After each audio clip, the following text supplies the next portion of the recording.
गुजरात के लोकप्रिय मुख्यमंत्री श्री भूपेंद्र भाई पटेल, केंद्रीय मंत्रिपरिषद के मेरे साथी सर्बानंद सोनोवाल जी, सी.आर. पाटिल, मनसुख भाई मांडविया, शांतनु ठाकुर, नीमूबेन बामड़िया, इस कार्यक्रम में देश के 40 से ज़्यादा स्थानों से जुड़े सभी मेजर पोर्ट से जुड़े अलग अलग राज्यों के मंत्रीगण, वरिष्ठ अधिकारीगण, अन्य महानुभाव और मेरे प्यारे भाई और बहनों, आप सभी का अभिनंदन।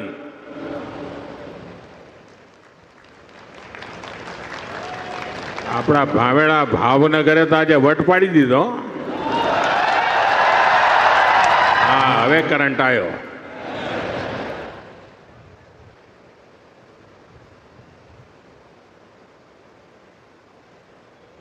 અહીંયા હું જોઉં છું કે પેન્ડોલની બહાર માનવ સમુદ્ર દેખાય છે બધો। इतनी बड़ी संख्या में आप सब आशीर्वाद देने आए, मैं आपका बहुत बहुत आभारी हूं। साथियों, ये कार्यक्रम तो भावनगर में हो रहा है, लेकिन ये कार्यक्रम पूरे हिंदुस्तान का है। आज भावनगर निमित्त है और पूरे भारत में समुद्र से समृद्धि की ओर जाने की हमारी दिशा क्या है, उसके लिए आज इस महत्वपूर्ण कार्यक्रम का केंद्र भावनगर चुना गया है। गुजरात के लोगों को, भावनगर के लोगों को बहुत बहुत बधाई। साथियों, अभी 17 सितंबर को आप सबने अपने नरेंद्र भाई को जो शुभकामनाएं भेजी हैं, देश और दुनिया से जो शुभकामनाएं मुझे मिली हैं, व्यक्तिगत तौर पर सबका धन्यवाद करना संभव नहीं है, लेकिन भारत के कोने कोने से और विश्व भर से ये जो प्यार मिला है, ये जो आशीर्वाद मिले हैं, ये मेरी बहुत बड़ी संपत्ति है, ये मेरी बहुत बड़ी ताकत है। और इसलिए सार्वजनिक रूप से मैं आज देश और दुनिया के सभी महानुभावों का हृदय से आभार व्यक्त करता हूं। यहाँ एक बेटी कोई चित्र बना करके ले आई है, वहाँ एक बेटा लेकर के आया है, जरा इसको कलेक्ट कर लीजिए भाई। इन बच्चों को मेरा बहुत बहुत आशीर्वाद। Thank you. जो लोग लाए हैं, मैं आपके प्यार के लिए मैं आपका आभारी हूं। आपने इतनी मेहनत की, धन्यवाद जी, धन्यवाद बेटा, थैंक यू दोस्त। साथियों, विश्वकर्मा जयंती से लेकर गांधी जयंती तक, यानी 17 सितंबर से 2 अक्टूबर तक पूरे देश में लाखों लोग सेवा पखवाड़ा मना रहे हैं। मुझे बताया गया है कि गुजरात में भी अभी तो 15 दिन का सेवा पखवाड़ा है, लेकिन पिछले 2-3 दिनों में सेवा पखवाड़े के दौरान बहुत से कार्य हुए। सैकड़ों जगह पर ब्लड डोनेशन कैंप लगे और इनमें 1 लाख लोग अब तक ब्लड डोनेट कर चुके हैं। ये सिर्फ मुझे जो गुजरात की जानकारी मिली वो बता रहा हूं मैं। अनेक शहरों में सफाई अभियान चलाए गए। लाखों लोग इन सफाई अभियानों में भी साथ आए। राज्य में 30,000 से ज्यादा जगहों पर यह आंकड़ा बहुत बड़ा है। हेल्थ कैंप लगाए हैं जहां लोगों को जांच और उपचार की मदद की जा रही है। खास करके महिलाओं के स्वास्थ्य को केंद्र में रखा गया है। देश भर में सेवा कार्यों से जुड़े हर किसी का मैं अभिनंदन करता हूं, उनका आभार व्यक्त करता हूं।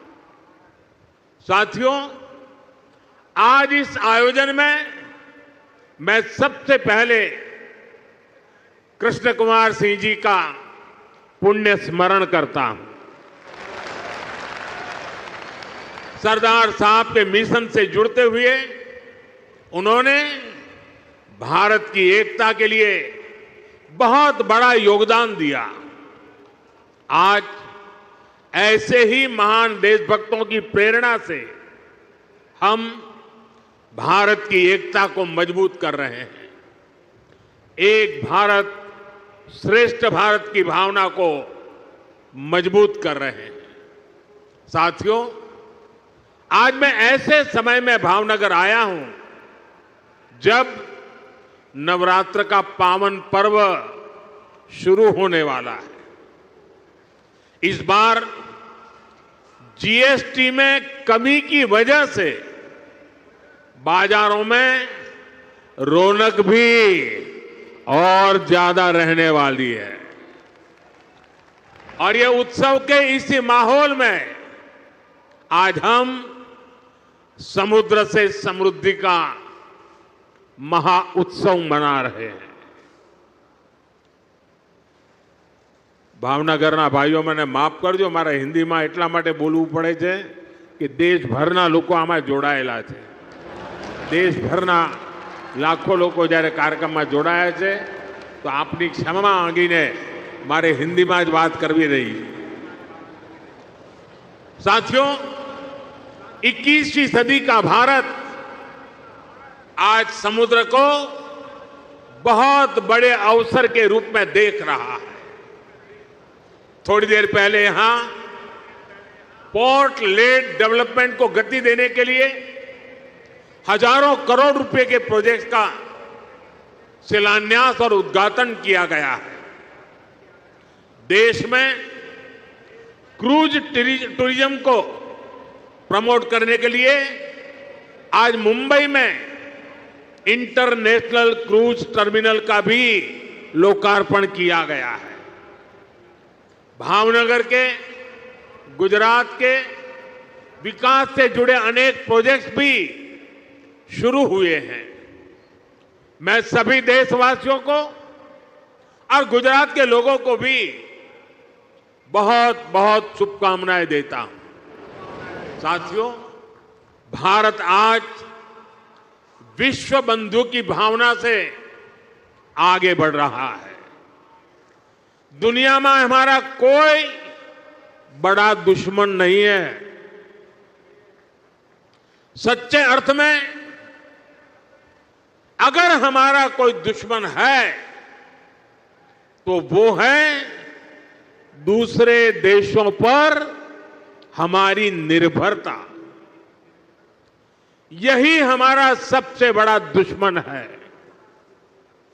और हमें मिलकर भारत के इस दुश्मन को निर्भरता वाले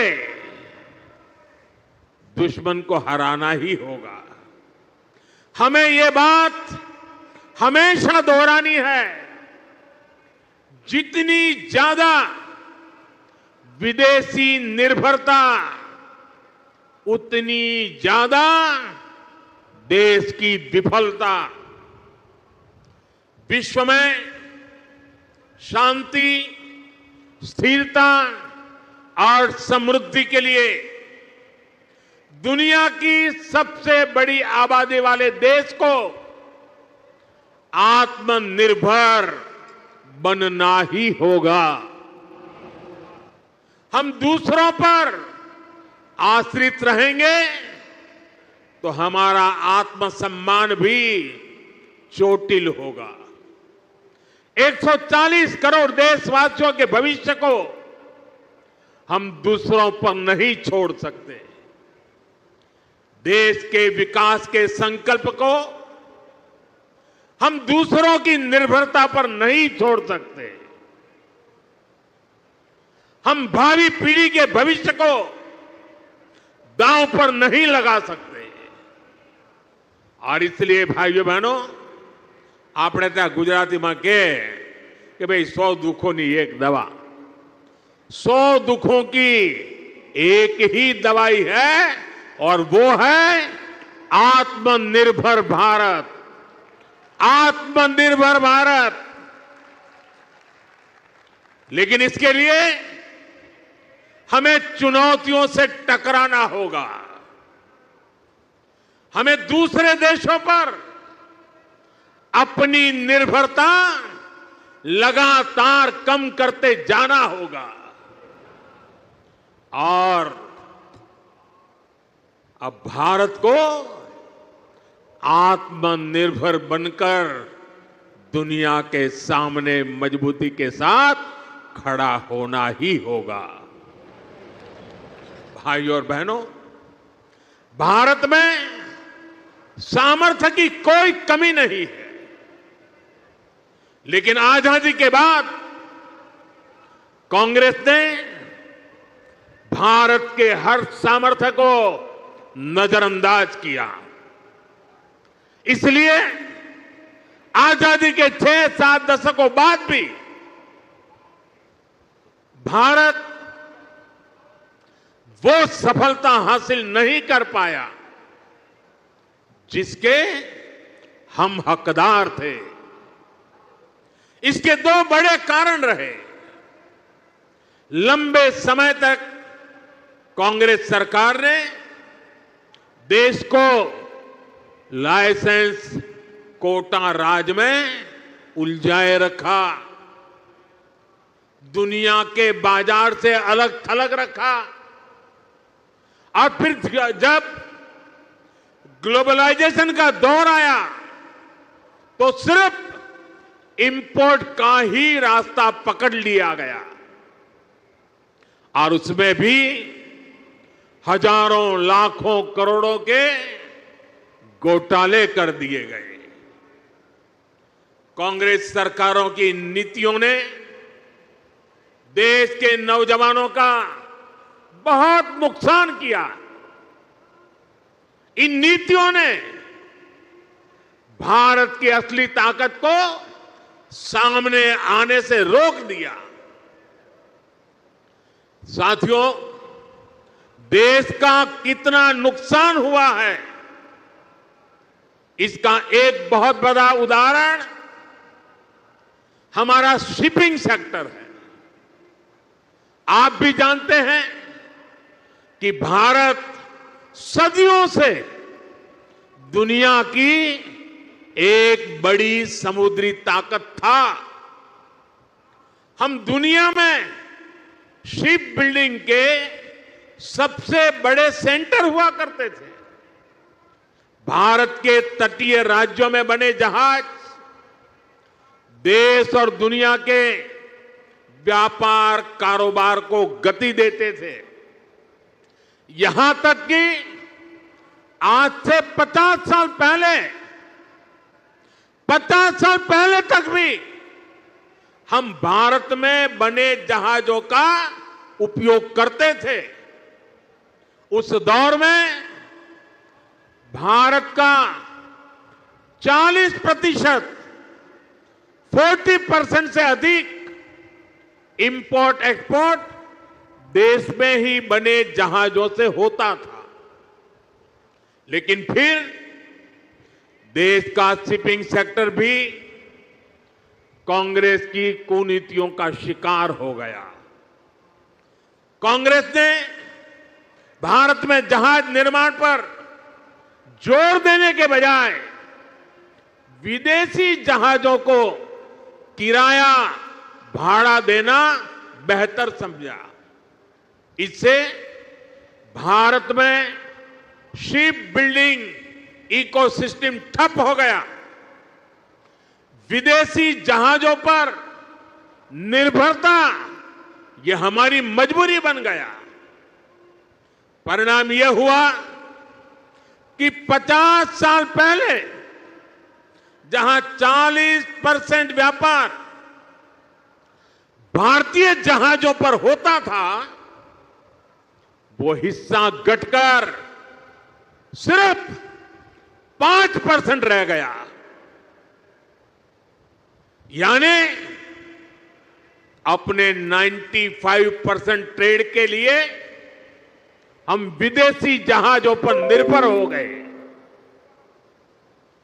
विदेशी जहाजों पर इस निर्भरता का हमें बहुत बड़ा नुकसान उठाना पड़ा।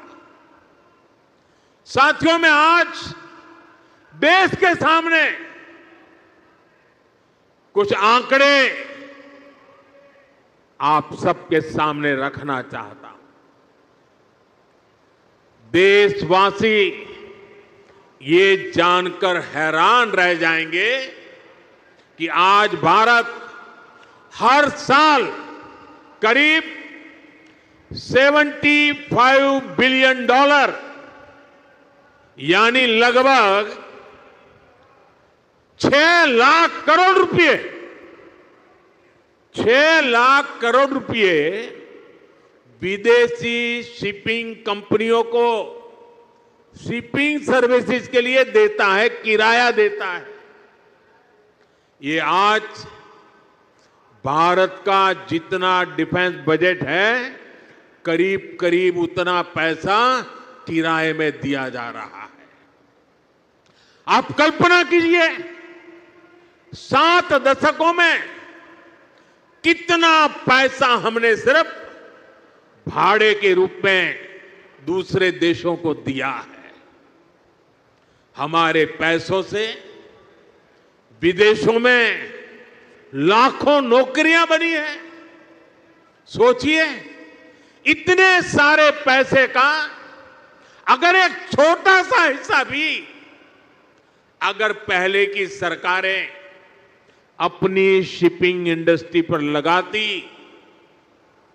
तो आज दुनिया हमारे जहाज इस्तेमाल कर रही होती, हमें लाखों करोड़ रुपए शिपिंग सर्विसेज के रूप में मिल रहे होते और हमारे बच जाते वो तो अलग।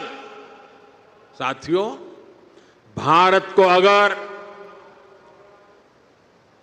2047 जब देश की आजादी के 100 साल होंगे, 2047 तक विकसित होना है, तो भारत को आत्मनिर्भर होना ही होगा।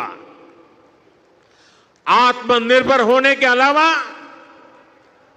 भारत के पास कोई विकल्प नहीं है। 140 करोड़ देशवासियों का एक ही संकल्प होना चाहिए, चीप हो या शिप, हमें भारत में ही बनाने होंगे। इसी सोच के साथ आज भारत का मैरीटाइम सेक्टर भी नेक्स्ट जनरेशन रिफॉर्म्स करने जा रहा है। आज से देश के हर मेजर पोर्ट को भांति भांति के डॉक्यूमेंट से, अलग अलग प्रोसेस से मुक्ति मिलेगी। वन नेशन वन डॉक्यूमेंट और one nation one port process अब व्यापार कारोबार को और सरल करने वाली है। हाल में ही जैसे हमारे मंत्री जी सर्बानंद सोनोवाल जी ने बताया, मॉनसून सेशन के दौरान पार्लियामेंट में हमने ऐसे अनेक पुराने कानूनों को बदला है जो अंग्रेजों के जमाने से चले आ रहे थे। हमने मैरीटाइम सेक्टर में अनेक रिफॉर्म करने का सिलसिला शुरू किया है। हमारी सरकार ने 5 मैरीटाइम कानूनों को नए अवतार में देश के सामने रखा है। इन कानूनों से और इन कानूनों के आने से शिपिंग सेक्टर में, पोर्ट गवर्नेंस में एक बहुत बड़ा बदलाव आएगा।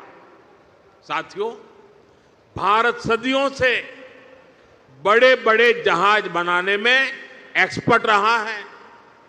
नेक्स्ट जनरेशन रिफॉर्म्स देश के इस भूले हुए गौरव को फिर वापस लाने में मदद करेंगे। बीते दशक में हमने 40 से अधिक शिप्स और पनडुब्बियां नेवी में इंडक्ट की है।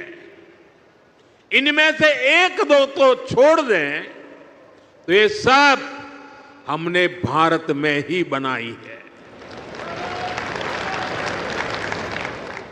आपने आईएनएस विक्रांत के विषय में सुना होगा। इतना विशाल आईएनएस विक्रांत भी भारत में ही बना है। इसे बनाने के लिए जो हाई क्वालिटी स्टील लगी वो भी भारत में बनी थी। यानी हमारे पास सामर्थ्य है, हमारे पास कौशल की कोई कमी नहीं है। बड़े शिप बनाने के लिए जिस राजनीतिक इच्छा शक्ति की जरूरत है, उसका भरोसा मैं आज देशवासियों को दे रहा हूं। साथियों, देश के मैरीटाइम सेक्टर को मजबूती देने के लिए कल भी एक बहुत ऐतिहासिक निर्णय हुआ है। हमने देश की पॉलिसी में एक बड़ा बदलाव किया है। अब सरकार ने बड़े जहाजों को इंफ्रास्ट्रक्चर के रूप में मान्यता दी है। जब किसी सेक्टर को इंफ्रास्ट्रक्चर के रूप में मान्यता मिलती है तो उससे बहुत फायदा होता है। अब बड़े शिप बनाने वाली कंपनियों को बैंकों से लोन मिलने में आसानी होगी, उन्हें ब्याज दर में भी छूट मिलेगी। इंफ्रास्ट्रक्चर फाइनेंसिंग के जितने भी और लाभ होते हैं वो सारे के सारे इन जहाज बनाने वाली कंपनियों को भी मिलेंगे। सरकार के इस निर्णय से भारतीय शिपिंग कंपनियों पर पड़ने वाला बोझ कम होगा, उन्हें ग्लोबल कंपटीशन में आगे आने में मदद मिलेगी। साथियों, भारत को दुनिया की एक बड़ी समुद्री शक्ति बनाने के लिए 3 और बड़ी स्कीम्स पर भारत सरकार काम कर रही है। इन 3 योजनाओं से शिप बिल्डिंग सेक्टर को आर्थिक मदद मिलने में आसानी होगी। हमारे शिपयार्ड्स को मॉडर्न टेक्नोलॉजी अपनाने में मदद होगी और डिजाइन और क्वालिटी सुधारने में भी बहुत मदद मिलने वाली है। इन पर आने वाले वर्षों में 70,000 करोड़ रुपए से ज्यादा खर्च किए जाएंगे। साथियों, मुझे याद है साल 2007 में जब मैं यहां मुख्यमंत्री के रूप में आपकी सेवा कर रहा था, तब शिप बिल्डिंग के अवसरों को लेकर एक बहुत बड़ा सेमिनार गुजरात ने आयोजित किया था। उसी दौरान ही गुजरात में हमने शिप बिल्डिंग इकोसिस्टम को सपोर्ट दिया था। अब हम देश भर में शिप बिल्डिंग के लिए व्यापक कदम उठा रहे हैं। यहां मौजूद एक्सपर्ट जानते हैं कि शिप बिल्डिंग कोई साधारण इंडस्ट्री नहीं है। शिप बिल्डिंग इंडस्ट्री को पूरी दुनिया में mother of all industries, mother of all industries की जननी कहा जाता है, उद्योगों की जननी कहा जाता है, क्योंकि इसमें सिर्फ एक जहाज ही नहीं बनता, उसके साथ जो उद्योग जुड़े होते हैं उनका विस्तार होता है। Steel, machinery, electronics, textile, paints, IT system, ऐसे अनेक उद्योगों को शिपिंग इंडस्ट्री से सपोर्ट मिलता है। इससे छोटे और लघु उद्योगों को, एमएसएमईज को फायदा होता है। रिसर्च बताती है कि शिप बिल्डिंग में होने वाले हर 1 रुपये के निवेश से इकोनॉमी लगभग 2 गुना निवेश बढ़ता है और शिपयार्ड में पैदा होने वाली हर एक जॉब, हर एक रोजगार सप्लाई चेन में 6 से 7 नई नौकरियां बनाती है। मतलब अगर शिप बिल्डिंग इंडस्ट्री में 100 नौकरियां बनती हैं तो इससे जुड़े दूसरे सेक्टर्स में 600 से अधिक जॉब्स क्रिएट होती है। इतना बड़ा मल्टीप्लायर इफेक्ट शिप बिल्डिंग का होता है। साथियों, हम शिप बिल्डिंग के जरूरी स्किल सेट पर भी फोकस कर रहे हैं। इसमें हमारे आईटीआई काम आएगी, मैरीटाइम यूनिवर्सिटीज का रोल बढ़ेगा। बीते वर्षों में हमने कोस्टल एरिया में नेवी और एनसीसी के तालमेल से नई व्यवस्थाएं बनाई हैं। इन एनसीसी कैडेट्स को नेवी के साथ साथ कॉमर्शियल सेक्टर की भूमिकाओं के लिए भी तैयार किया जाएगा। साथियों, आज का भारत एक अलग मिजाज से आगे बढ़ रहा है। हम जो लक्ष्य तय करते हैं उसे अब समय से पहले पूरा करके भी दिखाते हैं। सोलर सेक्टर में भारत अब अपने लक्ष्यों को 4-4, 5-5 साल पहले हासिल कर रहा है। पोर्ट लेड डेवलपमेंट को लेकर भी 11 साल पहले जो लक्ष्य हमने तय किए थे, भारत उनमें जबरदस्त सफलताएं हासिल कर रहा है। हम देश में बड़े बड़े जहाजों के लिए बड़े पोर्ट बना रहे हैं। सागर माला जैसी स्कीम से पोर्ट्स की कनेक्टिविटी को बढ़ा रहे हैं। साथियों, बीते 11 साल में भारत ने अपनी पोर्ट कैपेसिटी 2 गुनी कर ली है। 2014 से पहले भारत में शिप टर्न अराउंड टाइम औसतन 2 दिन होता था। अब आज भारत में शिप टर्न अराउंड टाइम 1 दिन से भी कम हो गया है। हम देश में नए और बड़े पोर्ट्स का निर्माण भी कर रहे हैं। हाल में ही केरला में देश का पहला deep water container transshipment port शुरू किया है। 75,000 करोड़ से ज्यादा की लागत से महाराष्ट्र में वाढवण पोर्ट बन रहा है। ये दुनिया के टॉप 10 पोर्ट्स में से एक होगा। साथियों, आज समुद्री रास्ते से होने वाले ट्रेड में भारत का हिस्सा सिर्फ 10% है। हमें इसे और बढ़ाना है। हम 2047 तक दुनिया के समुद्री व्यापार में अपनी हिस्सेदारी को लगभग 3 गुना तक बढ़ाना चाहते हैं और ये हम करके दिखाएंगे। साथियों, जैसे जैसे हमारा समुद्री व्यापार बढ़ रहा है तो हमारे समुद्री नाविकों यानी सी फेरर्स की संख्या भी बढ़ रही है। ये वो मेहनती प्रोफेशनल्स हैं जो समंदर में जहाज चलाते हैं, इंजन और मशीनरी संभालते हैं, लोडिंग अनलोडिंग का काम देखते हैं। 1 दशक पहले हमारे यहां सी फेरर्स से 1.25 लाख से भी कम थे, लेकिन आज इनकी संख्या 3 लाख के पार पहुंच चुकी है। आज भारत दुनिया के टॉप 3 देशों में आ गया है जो सबसे ज्यादा सी फेरर दुनिया को उपलब्ध कराता है और इससे भारत के नौजवानों को रोजगार के अवसर बढ़ते हैं। यानी भारत की बढ़ती शिप इंडस्ट्री दुनिया की ताकत भी बढ़ा रही है। साथियों, भारत की एक समृद्ध समुद्री विरासत है। हमारे मछुआरे, हमारे प्राचीन पोर्ट सिटी इस धरोहर के प्रतीक है। हमारा ये भावनगर, ये सौराष्ट्र इसका एक बहुत बड़ा उदाहरण है। इस विरासत को हमें भविष्य की पीढ़ी तक पहुंचाना है, दुनिया को हमारा सामर्थ्य दिखाना है और इसलिए लोथल में हम एक शानदार मैरीटाइम म्यूजियम बना रहे हैं और ये भी दुनिया का सबसे बड़ा मैरीटाइम म्यूजियम बनेगा। स्टैच्यू ऑफ यूनिटी की तरह भी ये भारत की नई पहचान बनेगा। थोड़ी देर बाद मैं आज वहां भी जा रहा हूं।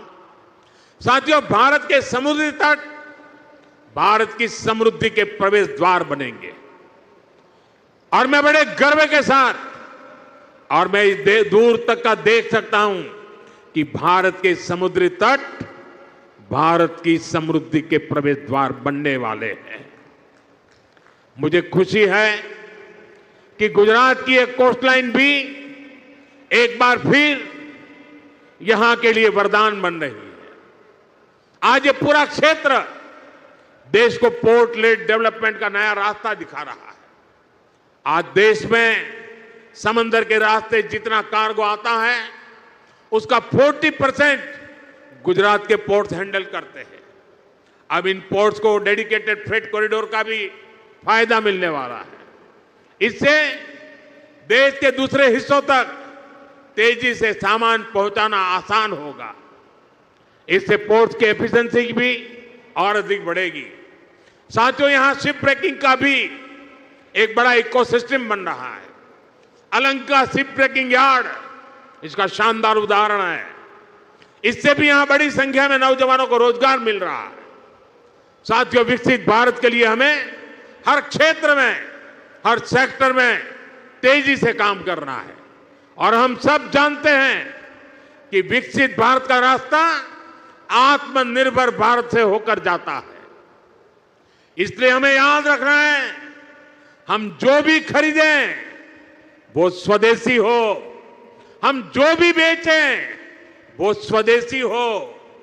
मैं सभी दुकानदार साथियों से कहूंगा, आप अपनी दुकानों पर एक पोस्टर लगाएं जिसमें लिखा हो, गर्व से कहो ये स्वदेशी है। हमारा ये प्रयास हमारे हर उत्सव को तो भारत की समृद्धि का महोत्सव बना देगा। इसी भावना के साथ आप सभी को नवरात्रि की एक बार फिर से शुभकामनाएं देता हूं। एक छोटा बालक चित्र बना करके लाया है, कब से खड़ा है, उसके हाथ दुखते होंगे। कोई जरा इसको कलेक्ट करे, छोटा सा बालक है। शाबाश बेटे।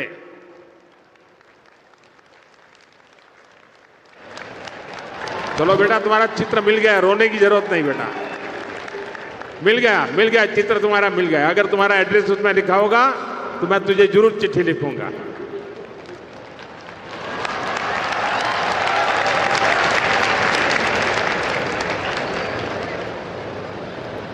साथियों, ये छोटे छोटे बच्चों का प्यार, इससे बड़ी जीवन की पूंजी क्या हो सकती है।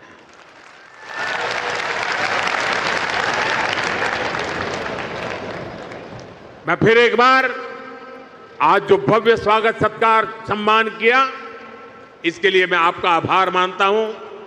और मुझे मालूम है, जब ऑपरेशन सिंदूर हुआ तो पूरा भावनगर मैदान में था। आपका मिजाज का मुझे पता है। मैं इसके लिए भी आपका बहुत बहुत आभार व्यक्त करता हूं। भावनगરના ભાઈઓ બહેનો, નવરાત્રિની માંડવીઓ જરા જોર લગાવજો અને દેશના બધા લોકોને આત્મનિર્ભર ભારતનો સંદેશ આપણી માંડવીમાંથી પણ મળે। ખૂબ ખૂબ ધન્યવાદ ભાઈઓ।